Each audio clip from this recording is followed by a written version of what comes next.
James Mathers for the Digital Cinema Society at NAB 2023. I'm here with my friend Tim Kang. He's with Quasar Science, and he's going to tell us about image-based lighting. What is image-based lighting? So image-based lighting essentially is a practice that started with the CGI world of lighting objects that you were trying to make and marry into a real-life plate.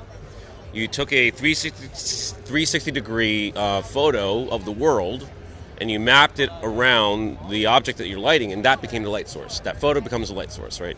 Hence the term image-based lighting. So what we realized in the whole virtual production kind of trend a couple of years ago is that it's really a rear projection combined with image-based lighting, and they're trying to use the rear projection as a source, the tiles that you're using to be the video, as a light source.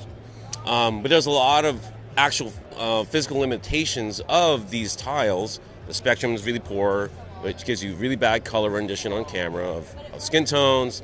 Anything that's orange turns red, et cetera, et cetera. These all become big issues, right? But also there's issues about output.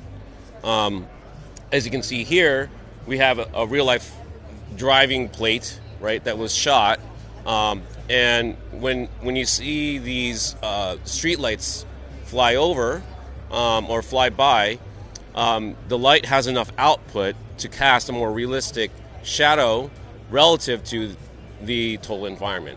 So it's all these kind of more realistic differences that come from a fixture doing image-based lighting with video, and now you can actually map it correctly. So that's the real innovation that not just Quasar, but we just have seen this is what's going on, and we want the industry to know that everyone should start doing this with fixtures. So the volume is driving all this through DMX sort of controls?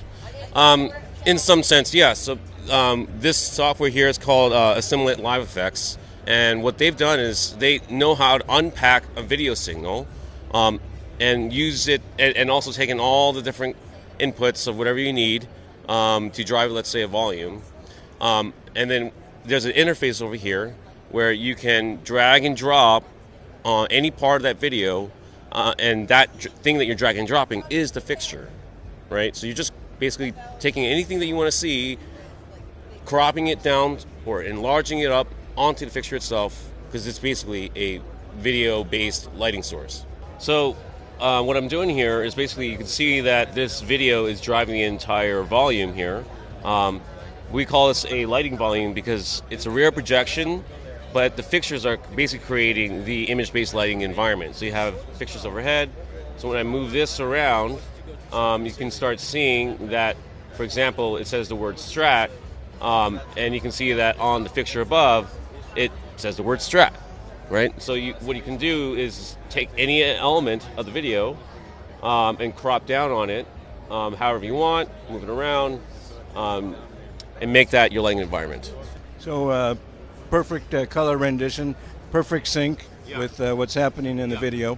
Exactly. So instead of a kludge, because we've been doing process sort of effects and for a long time, it's a practice. There's many ways to do it, but now it's gotten to a point that once you calibrate fixtures to understand video, then you can start playing video back onto it and have just a more realistic lighting effect or environmental motivated lighting. So, thank you, Tim. Yeah, all right.